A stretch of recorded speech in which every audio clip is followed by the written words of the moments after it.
どうも、クピオです。今なんですけど、新潟県と長野県の県境付近にいます。フォッサマグナという日本を真っ二つに分けている断層が見られるスポットにいます。やっぱりですね、山間部に入ったら涼しいです。今日はこのまま長野県の方向に行って、もっと涼しい白馬で車中泊予定です。新しく取り付けた12ボルトクーラーありますんで、暑かったら使用します。今日はサーキュレーターも持ってきましたんで、このクーラーの冷風を車内全体に送って効率よく冷やします。長野県の白馬村に新しい車中泊スポットできました。かなり好立地のようです。今日はそちら予約しました。はい、それでは安全運転で行ってきます。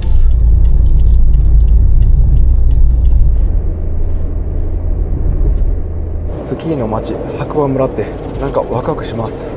観光地で車中泊は旅行の費用も安くなりますんで、いろいろ新規開拓したいと思います。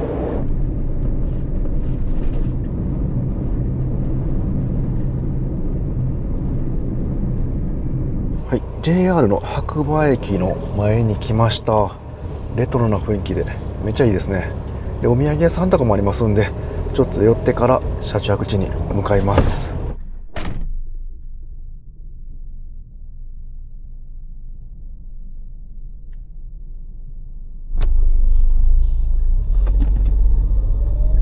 はい、車中泊スポットはここから3分です。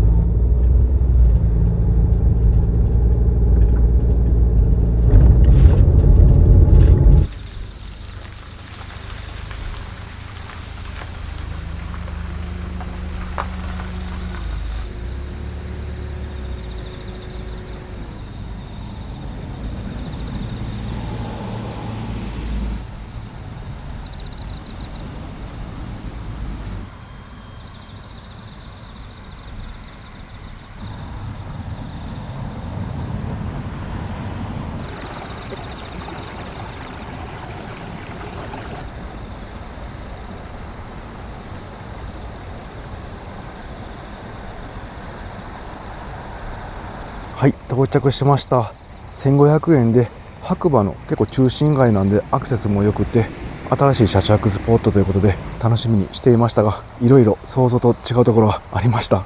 これまず駐車場の足元なんですけど、もう草むらの中に足が埋もれています。ここがカーステの予約のスペースなんですけど、2区画あります。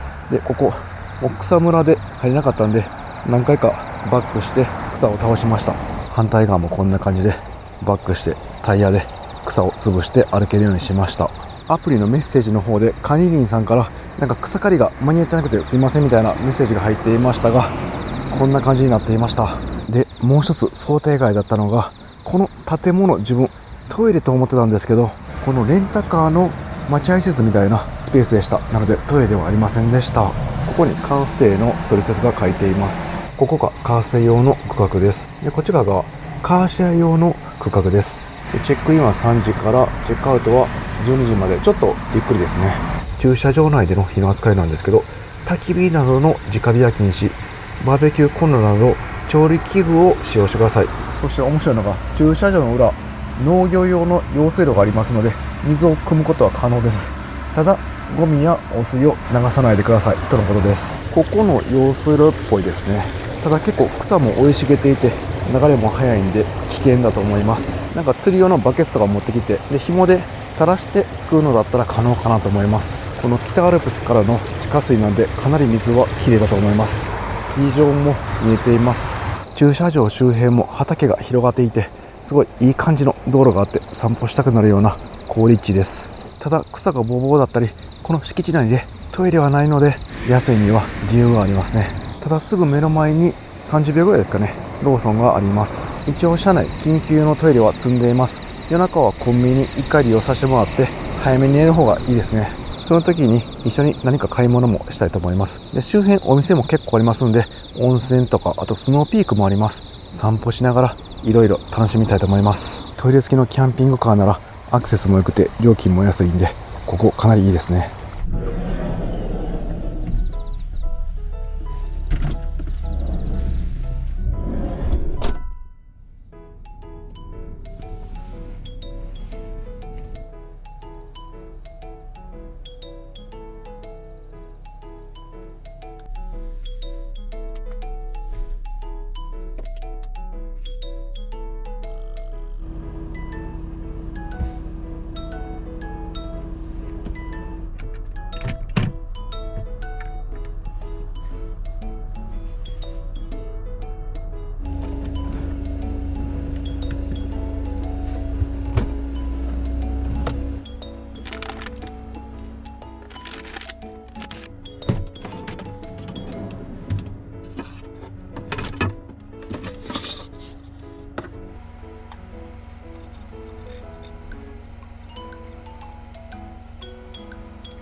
今日は横のスペースに他の予約がないんで広々使えます。景色もいいんで最高ですね。このマイクロバカンチェス少し DIY しました。まずこのマットなんですけど、ここに 12V クーラーの配管が通っていて、で当たっていてうまくはまりませんでした。ここなんですけど、本来はこの奥までマットありました。でこのパイプ配管が通らなかったんでここカットしました。前はマットちょっと前に出したんですけど、この後ろまではまるようになったんで、ここの延長マットですね、これがはまるようになりました。これで夜も広々眠れると思います。ただですね、この延長マットこうはめていったらいいんですけど、こう本来はこんな感じで背もたれにするのがデフォルトの使い方なんですけど、ここに 12V クーラーの配管が来てるんで、当たっちゃうんですよね。これは絶対良くないと思いますんで、一旦寝かして使用しています。またこの辺も何か考えないといけないですね。そして 12V クーラー設置したことによって、この車体下にあったこの辺にあったスペアタイヤがなくなっています。そこに 12V クーラーの室外機を取り付けていただきました。なのでパンクした際ですね、スペアタイヤが使えません。なのでここですね、後ろのスペースにこれもマジックテープで貼り付けていたんですけど、こういったパンクの修理キットを積みました。パンクした際にタイヤにこの修理剤を注入して一時的に走るようにできるタイプです。自分このタイプ使ったことないんですけど、何かあった時大変なんで一応積んでいます。使わないでいいように祈りたいです。そしてその他なんですけど、三角表示板とあとはジャンプスターターも積みました。これですね、これ折りたたみ式の三角停止板ですね。でこの中には軍手とジャンプスターター入れています。これで何かあった時とりあえず対応できると思います。このリアハッチ開けるとスズムシの鳴き声と用水路の川の音が聞こえてすごい癒されます。そして北アルプスも見えますね。今日は少し曇っているんですけど、明日の朝景色が楽しみです。さあ、そしたら道の駅で買い物して温泉入ってきます。周辺高い山に囲まれてるんですけど、街中なんですごく明るくて安心して車中泊できます。白馬は海外の観光客の方がすごく多くなりました。やっぱりそれだけ魅力的な街なんでしょうね。この辺僕たち国内の観光客は便利になったのか、または物価が上がってしまったのか気になるところです。あ、まだ開いてますね。やっぱり日が暮れてくるとかなり涼しくなります。それでは何か食材買ってきます。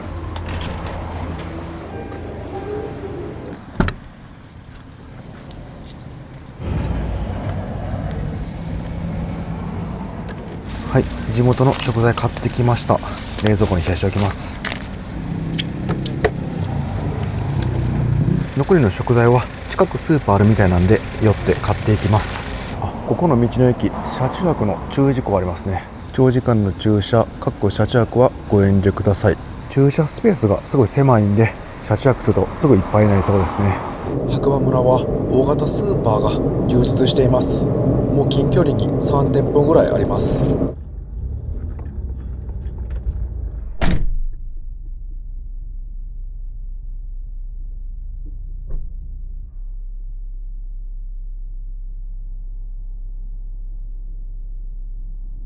はい、暗くなってきました。もう車中泊スポット近くの温泉行きます。白馬村は温泉やスーパーなど車中生活に必要なものがコンパクトに集まっていますのですごい便利です。はい、着きました。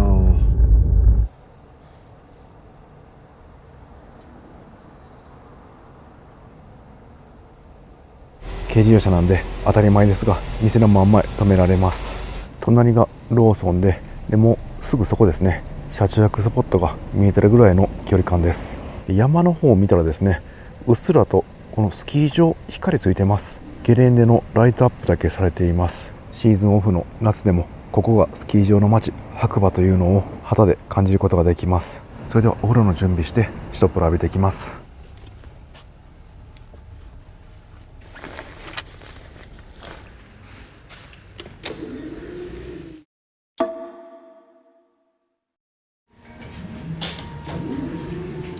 さっぱりしました。内湯と露天風呂一つずつありました。一つ一つが大きかったのでゆったり入ることができました。源泉かけ流しのお湯だったんで、もう湧き出たそのまま浴槽に注がれていました。なのですごい綺麗でした。アルカリ性のお湯なんで肌がツルツルになりました。それでは車中泊スポットへ戻ります。もうこの距離なら車を置いて歩いてきてもよかったですね。うわ、真っ暗。結構怖いな。街灯全くないんで駐車場内真っ暗です。いやー、これ明るいうちに一回来ておいてよかったですね。夜初めて来たら結構怖いかもしれません。では車中泊のセッティングしていきます。ちょっと DIY でカーテン変えました。前はこのフロントウィンドウギリギリにカーテンレール、ここの下ですね、つけていたんですけど、ちょっと後ろにしてここにしました。というのもですね、こう1回でシャーってしたいんですけど、この前だったら鋭角な R のカーテンレールになっちゃうんで、うまく取り付けられませんでした。なのでこんな感じでこっからこう閉める感じにしてます。やっぱりこのフロントウィンドウのギアまでカーテンレールがあった方が遮熱性も強いと思いますが、セッティングの手間を考えて変更しました。夜は結構涼しいんですけど、朝方日が昇ると暑いと思いますので、このフロントシェードしておきます。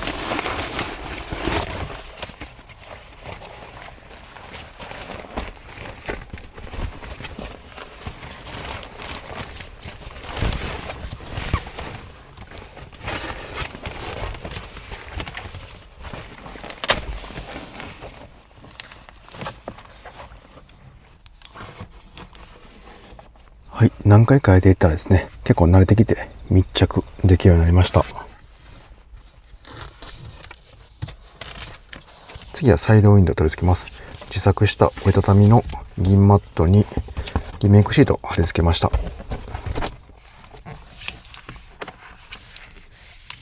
あとは落ちてこないようにマジックテープで留めます。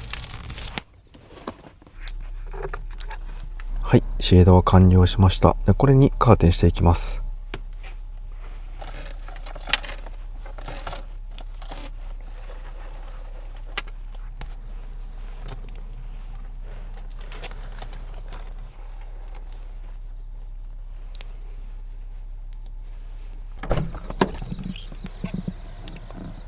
いや、真っ暗ですね。横がね、道路なんで、交通量がまあまああるんで、その辺は安心しました。敷地内が本当真っ暗なんで、これ夜来たら怖いですよね。トイレするときは車から出て少し敷地内歩いて、もうすぐ道路なんでコンビニが見えます。あまり出ない方向で行きたいですね。それでは車内でゆっくりくつろぎます。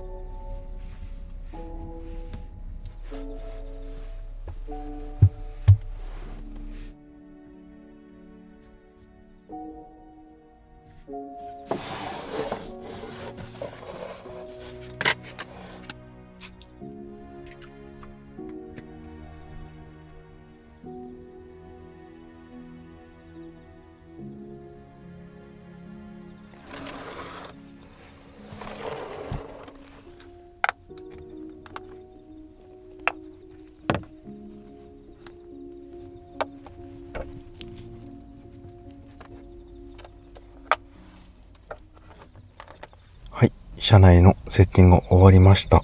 リアもカーテンあるんですけど、もうシェードしてますんで、このまま行きます。カーテンのこのボタンなんですけど、実際マグネットを仕込んで、このワンタッチで付けられるようにしています。あとはこういった100均で売っていたカーテン用の磁石で留めるパーツも使っています。こことか使っています。こんな感じで両開きのとこですね、両方はめてこんな感じでくっつきます。で、結構磁石は弱いんですぐ取れます。これ結構キャンピングカーに向いてる100円ショップのアイテムだと思います。で、今外が 20.5 度とかなり涼しいんですが、中が 28.8 度と結構暑いです。開けたいんですけど、虫がここ草むらでかなりいますんで入ってくると思います。なので12ボルトクーラーで車内の温度を一旦下げます。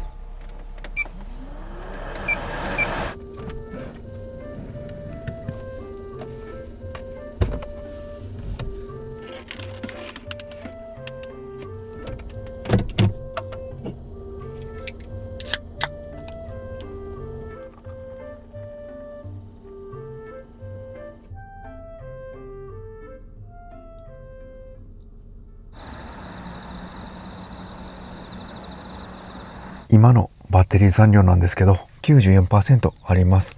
こちらは容量 200Ah リチウムバッテリーです。でもう1個ですね、こちら 95% あります。こちらはリチウムバッテリー 400Ah と合計 600Ah でほぼ満タン状態あります。この 12V クーラーを長時間使用できるようにリチウムバッテリー 600Ah 積んだんですが、長野県は涼しいのでそんなに使用しなくていけそうです。白馬村の標高は750メーターですね。お水を入れ替えます。こちら前の車中泊で使っていて今はもう空です。新しい2リッターのペットボトル買いました。これをここに置いて、で古い方のペットボトルはここに置いて、でこちらのペットボトルの上部をつけて歯磨きなどの排水タンクとして利用します。風呂上がりで美味しくてノンアルコールビールですが3本飲んじゃいました。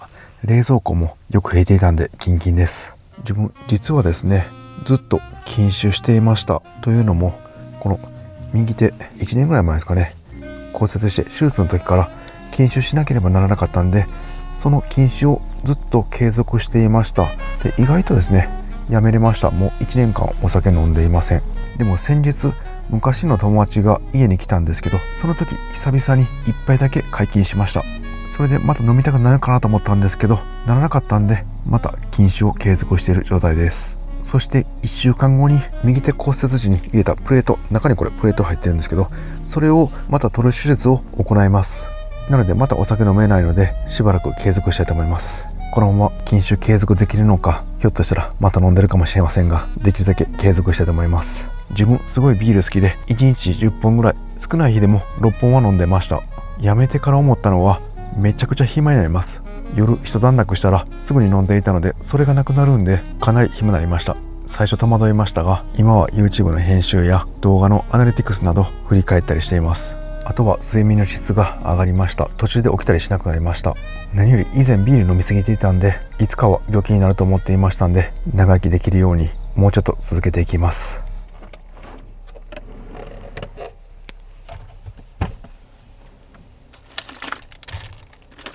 はい、それでは晩ご飯食べたいんですけど、今日道の駅で長野県といえばこのそばですよね。それとここの長野県産なめこ買いました。美味しそうだったんでこの生そば買っちゃいました。茹でる前の状態ですね。これ車中泊ではそば茹でるの結構大変なんですよね。特に茹で汁の処分が困ります。凝固剤で固めるっていうのも手間なんですけど、茹で汁は冷めるまで待たないといけないし、手間とコストがかかります。チャット GPT に聞いています。そば茹でるの車内で難しいので、フライパンで簡単にできるそばを使った料理を教えて。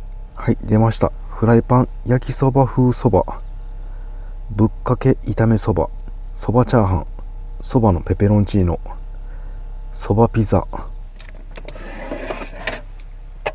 どれも美味しそうなレシピですね。すごい簡単そうなのがフライパン焼きそば風そばでした。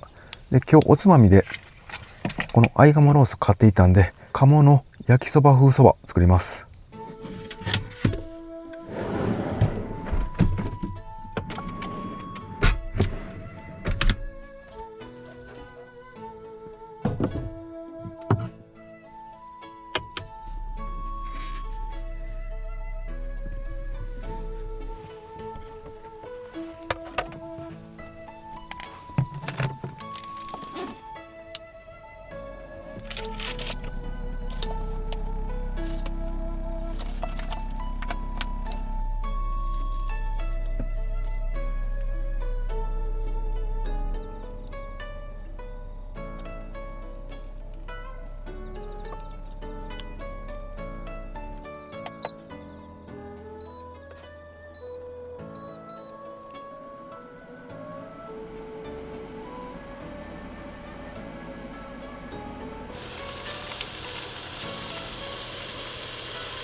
ただきます。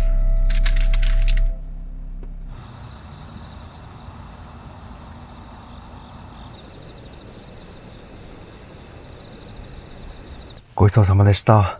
見た目は失敗したんですけど、味はすごい美味しかったです。今度は茹でたそばでチャレンジしてみます。この信州そば、すごい美味しかったです。ちょっとざらつきのある舌触り、そしてそばの香りがすごいしました。残りは茹でてざるそばにしてそば本来の味を楽しみたいと思います。やっぱり車内でそば茹でると大量のお湯が出ます。その処分が困りますよね。また試行錯誤しながら美味しいお蕎麦車内でも食べれるようにいろいろ試していきます。こういう時のためにこういったクリップ用意しておきました。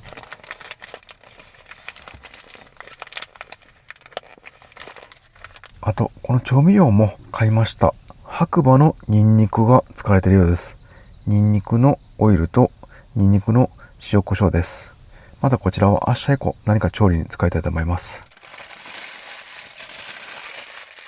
はい、じゃあゴミはこちらのゴミ箱に置いておきます。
はい、今ずっとですね、12ボルトクーラー切って過ごしていたんですけど、面白い現象がありました。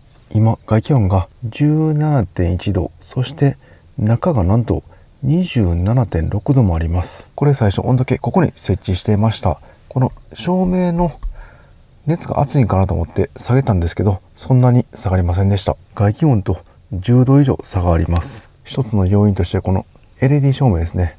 結構たくさんつけてますんで、やっぱり多少熱ありますんで、それが集まると温度が上昇します。で、あとは自分のカロリーですね。息吐いたりしますんで、熱も結構出ます。でも軽板って鉄板なんで、薄いんですよね。なので外気温が寒かったらそれが車内に伝わってすぐに温度下がるんですが、全然下がりません。このルーフの断熱や床下断熱などいろんなところに断熱材詰めました。その効果が現れています。というか逆効果ですね。夏場は断熱すると熱が逃げないんで、車内はずっとあったかいままです。外気温とも遮断されますんで、外が寒くても中はあったかいままです。なので窓開けで換気すれば結構温度は下がると思いますが、閉め切ったままだったら車内の温度はかなり上昇します。外気温が下がっても全然中は下がりません。冬場はいいんですけどね、夏場は車内暑いです。窓開けたいんですけど、結構網戸でもね、虫が入ってくるんですよね。ここすごい草むらの中なんで、もう小さい虫がたくさんいます。なのでまた12ボルトクーラーで車内の温度下げます。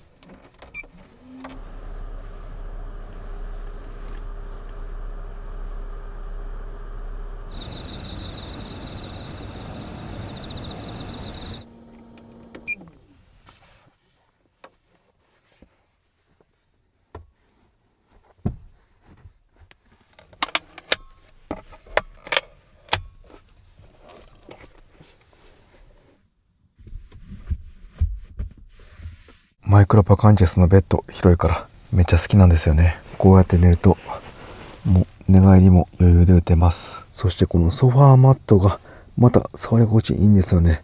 なんて言うんでしょうか、昭和のラウンジのようなスナックのようなクッションです。この空間で寝転がってるだけでもうすごい睡魔が襲ってきます。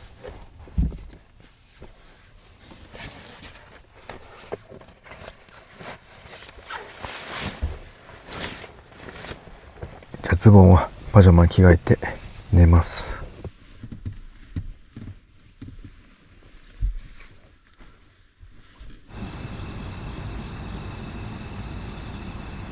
車内は24度とちょうどいいです。朝方は寒くなるかもしれません。やっぱり長野県の標高高い町はすごいですね。夏北海道行く人多いけど、長野県でも十分涼しいです。やっぱり平地の温度は断然北海道ですが、長野県は標高高い町多いので気温低くて過ごしやすいです。ただツキノワグマ今年たくさん出没していて、人への被害もあるので気をつけたいですね。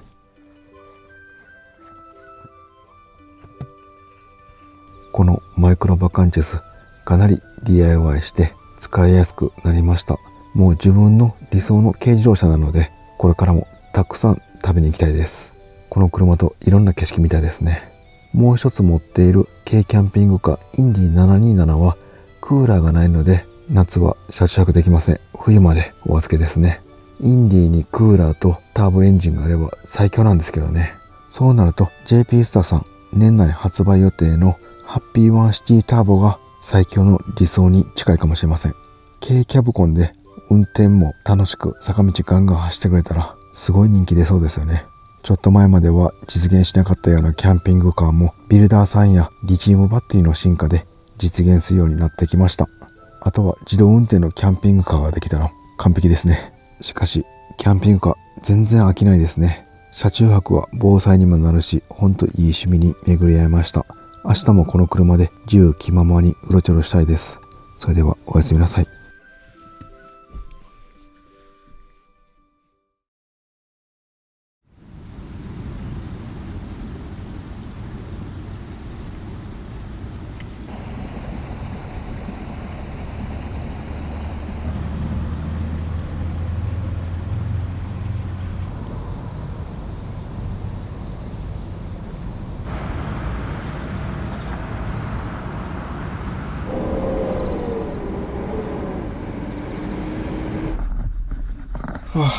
暑っ。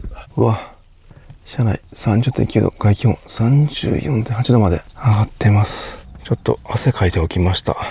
早速エアコンつけます。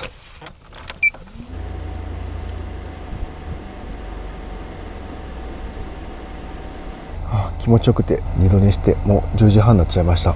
すぐ横、こっちの反対側は道路なんですけど、車通りも夜は少なくて、でこっちはもう畑なんですごい静かでよく眠れました。はい、これ昨日アップルウォッチでつけていて眠って睡眠の質がわかるアプリなんですけど、この赤いところちょんちょんで上がっているところですね。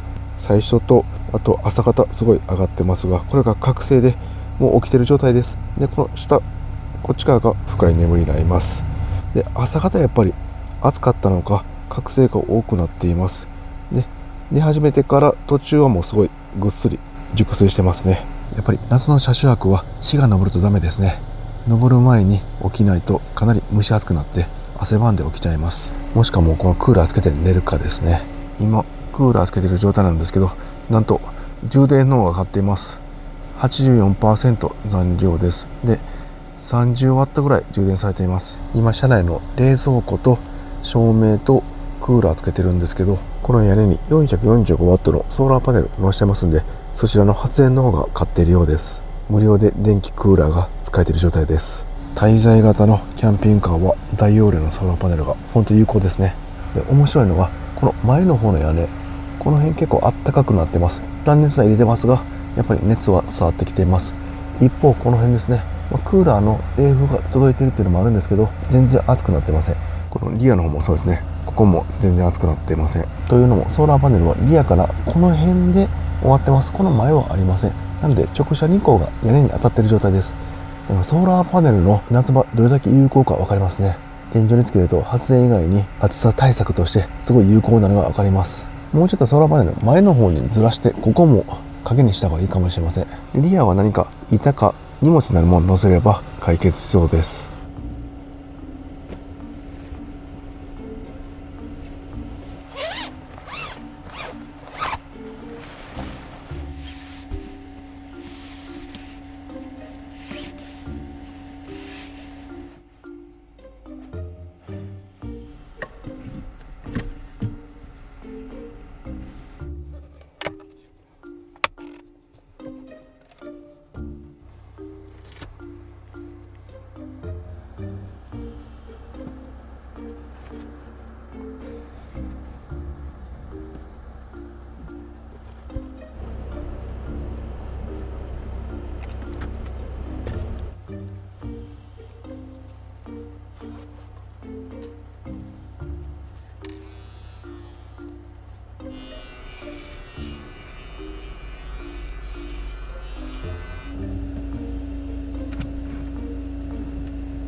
この草むらに囲まれているので最初どうかなと思ったんですけど、誰もいないんで結構いいですね。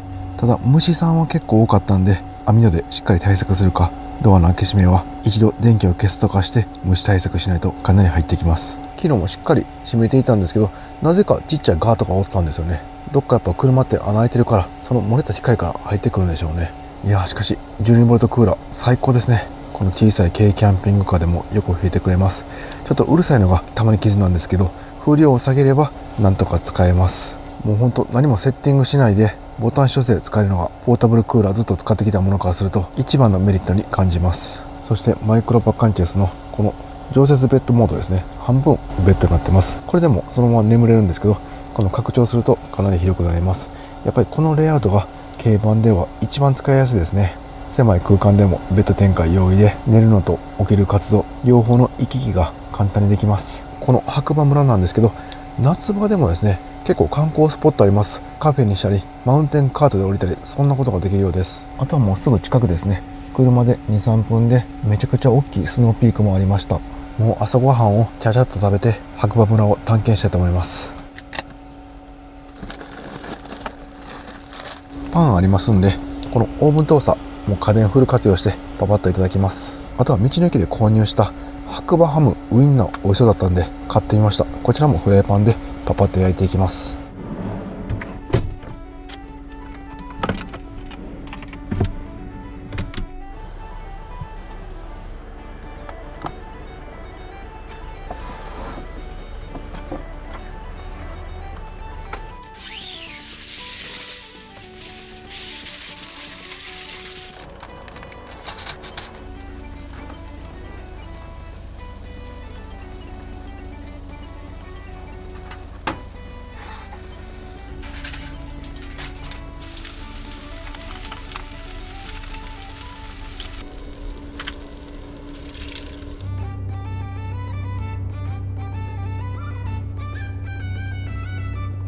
いや、こういうのでいいんですよね。めちゃくちゃ美味しそうです。それではパパッといただきます。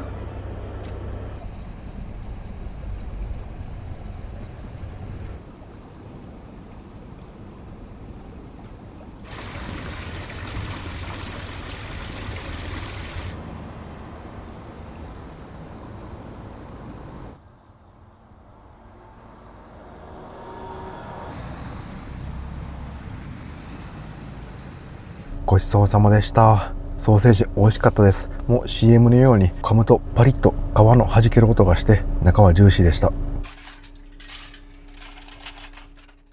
ではパパッと片付けて出発します。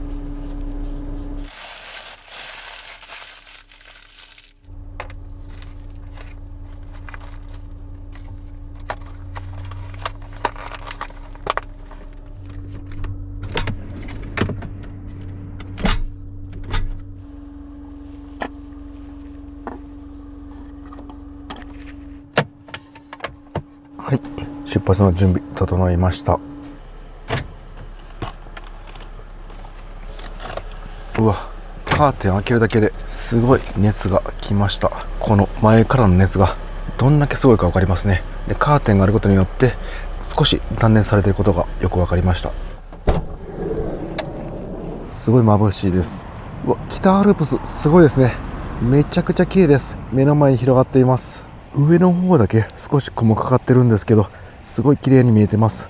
朝起きてすぐこれ見れるのは最高すぎますね。反対側の畑の向こうの方の山はやっぱり低いんで雪が積もってないんですけど、北アルプスは一番暑いこの季節でもまだ雪が残っています。標高 2900m ぐらいありますんで、もう全然下と温度が違うんでしょうね。で面白いのが向こうの山なんですけど、紅葉してます。赤いんですよね。木が秋のような感じになってるんですかね。現在気温30度ぐらいなんですけど、こっち側の日陰の中入っていたら全然涼しいです。これ山の方を登ったら長袖いりますね。後で行ってみます。ではシェーダー外して出発します。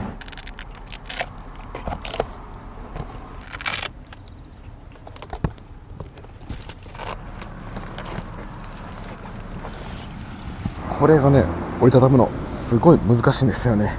昨日 YouTube 見てずっと勉強してました。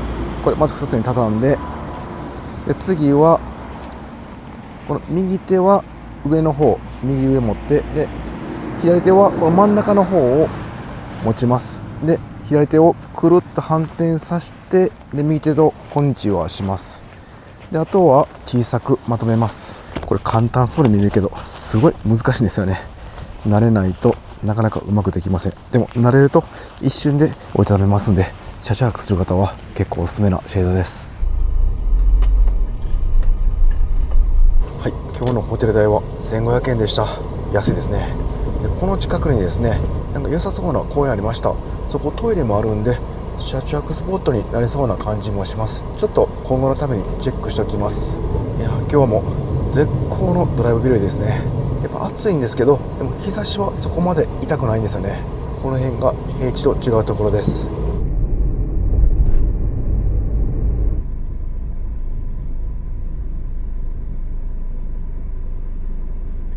白馬オリンピック大橋駐車場です。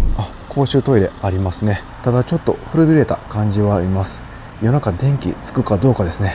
これつかなかったら結構怖いと思います。駐車場止められる台数はだいたい30台ぐらいですかね。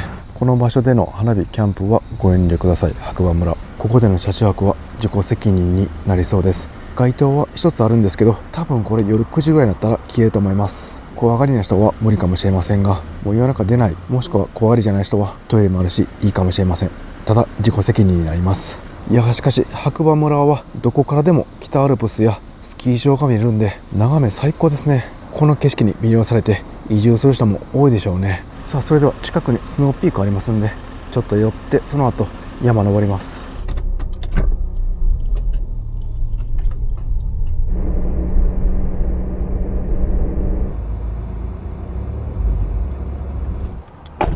かなり大きいですね。スターバックスも入っています。すぐ隣はなんと温泉もあります。ではちょっとゆっくり楽しんでいきます。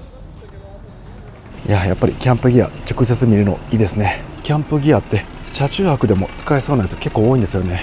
ここから車で7分ぐらいのところにスキー場があって、それゴンドラでもう山の頂上付近まで行けるようです。マウンテンカートも乗れるようなんで行ってみます。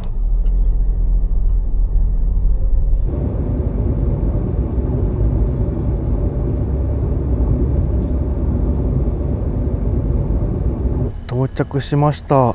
夏なんですけどスキー場の駐車場がかなり車止まっています。なんかすぐ見えるところにアスレチックの施設なんかもあります。なんか面白そうですね。あれがゴンドラですね。早速登ってみます。山頂付近は乗馬やカフェ、ご飯も食べれるし、マウンテンバイクでマウンテンカートもあります。自分ちょっとこれ乗ってみたいですね。お一人ですか？はい、上がりました。だいたい皆さんですね、カップルか家族系が多いんですけど、自分はぼっち系の撮影に慣れてますんで全然楽しめます。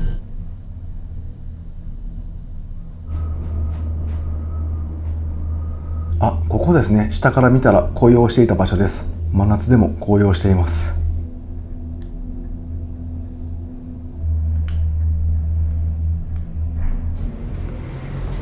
うわ、涼しい。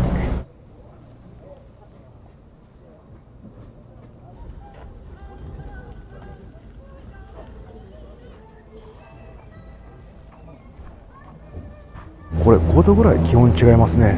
なんか面白そうなアクティビティがたくさんあります。マウンテンバイクで下山する方もいらっしゃいます。ここは日陰で休憩できるようになってタープがたくさんあります。ヤッホーデッキというそうです。これ叫んでいいんですかね。結構人がたくさんいらっしゃるんで今日はやめときます。今日の午後の最高気温は24度です。ちなみに大阪の今日の最高気温は35度です。10度違いますね。これですね、マウンテンカートありました。ちょっとこれはさすがに撮影できなそうなんで、こんな感じで意外とゆっくりですね下がります。ちょっと後で乗って下まで行きます。いやー、マウンテンカートめちゃくちゃ楽しかったです。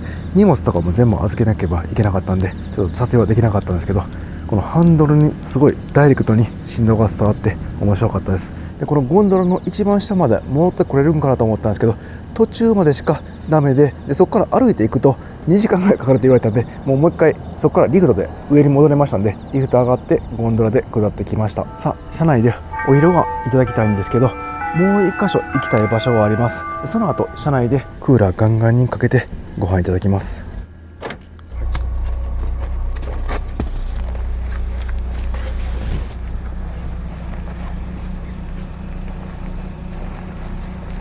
はい、ここですね。もうすぐでした。ジャンプ台です。昔長野オリンピックで原田選手の大ジャンプ、船木選手の世界一綺麗な飛行、金メダルを獲得したこのジャンプ台を間近で見たかったんです。昔日本中が大熱狂したあのスキージャンプ場は今どうなってるんでしょうか。頭の上にあるセーフティーバーを上から下げてください。はい。これ。あ、これですか。はい。こっちがノーマルヒルですかね。で、こっちがラージヒル。最高 140m 岡部選手。すごいですね。こっちラージヒルなんで、あの辺が最後原田選手が大ジャンプして船木選手と抱き合ったところですね。なんか息がないと全然イメージ違いますね。うわ、すっごい傾斜です。これ今平行なんですけど、こんなに傾斜あるんですね。いやー、しかし人間のこんなスポーツのためにこんなすごい施設を作る人間またすごいですね。なんか高速道路の技術とか応用されてそうです。こうやってこのリフトに乗ってあのジャンプ台へ向かって金メダルを獲得されたんですね。なんか感慨深いです。なんかここからラージヒルのスタートゲート行けるようなんで行ってみます。うわ、下スケスケの階段です。ちょっと怖いですねこれ。はい、到着しました。うわ、すごい高さです。白馬の街が一望できてすごい綺麗ですね。このスケール階段渡り廊下が一番怖いです。こっち側がノーマルヒルです。いやー、しかしこの高さからジャンプできるのは常人ではないですね。すごいスポーツというのが改めて感じれました。で、オリンピックのメダルとかも手にされていました。いやー、これでよかったです。なんかずっと涼しいんで、もう真夏の今日本すごい全国暑いんですけど、長野県は車中生活にぴったりですね。でも昔の日本ってこのぐらい夏でも涼しかったですよね。もう夕方になってくると涼しい、そんな感じでした。この物価が高騰している白馬村でもまだリーズナブルに海鮮系の弁当などがいただけるお店があるようです。はい、営業しているようです。買ってきます。メニューなんですけど、撮影許可下りたんで撮っています。なんと660円でこの丼、しらす丼とかマグロイカ丼とかたくさんの種類が660円、めっちゃ安いです。エビやローストビーフもありますね。これ660円なんですね。なんとこの高級なウニもこちらちょっと値段上がるんですけど1500円です。すごいですね。どんまるというお店です。白馬村来たらぜひ寄ってみてください。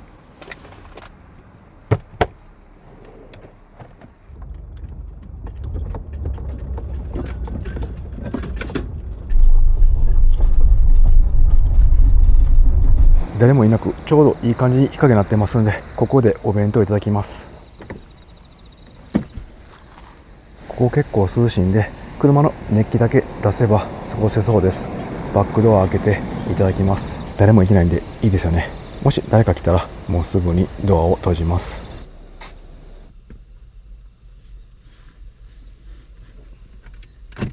いや、最高すぎます。来てよかったです。白馬村。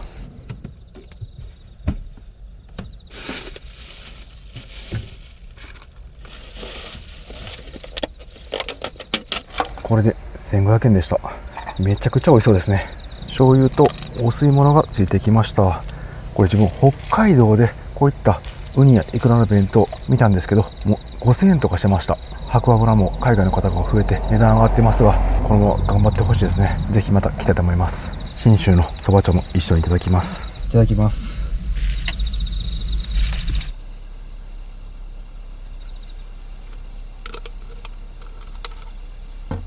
ごちそうさまでした。めちゃくちゃ美味しかったです。あ、前の方熊鈴つけて歩かれてますね。今回白馬村で車中生活してみて感じたことなんですけど、まずお風呂たくさんあります。そしてスーパーもあります。で、観光も車で10分以内、涼しいので夏の車中泊は北海道よりも手軽に楽しめます。なんか昔ってこんなんやったなーって、昔の日本の夏を感じることができました。今は外で遊ぶことも危険なくらい酷暑日が続くようになってしまいました。白馬村なら街散歩したり、いろんなアクティビティをしたり、夏を感じられます。冬はスキーですごい人多いんですが、夏は人多すぎず少なすぎずでちょうどいい感じでした。この軽キャンピングカー的にも電気あまりつかなかったんで、バッテリー消費かなり抑えられました。もう冷蔵庫は24時間ずっとつけっぱなしで、照明もほぼつけていました。で 12V クーラーはたまにつける感じですね。それでもう来た時より増えてます。バッテリーこの 200Ah の方が 99%、 そしてバッテリー 1,400Ah の方が 95% で、走行充電なしでもうこのソーラーパネルだけで増えていきました。車中スポットも探せば結構ありました。で今回泊まった新しくできたカーステイですね、その近くに RV パークもありました。ただ道の駅側が車中泊 NG と書いていたんで、道の駅はやめておいた方がいいかもしれません。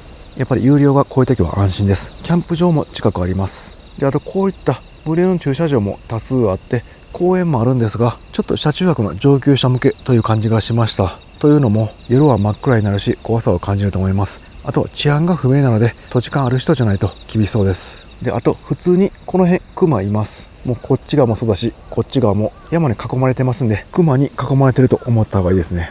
というかクマの住処の中に街がある感じ。夜一人で歩いたり朝方散歩するときは気をつけた方がいいかもしれません。クマ鈴やクマスプレー何かあった時のために持っておいた方がいいですね。ただ白馬村はクマとの共存しっかりされてますし、対策も十分されてますが、そういう場所というのは分かっておいた方が絶対いいですね。でまた新しい RV パーク見つけました。ちょっと自分知らなかったんですけど、倉下の湯という場所です。その横に RV パークがあります。ここですかね。車で5分なんで予約できたら今日はそちらでお風呂入って車中泊します。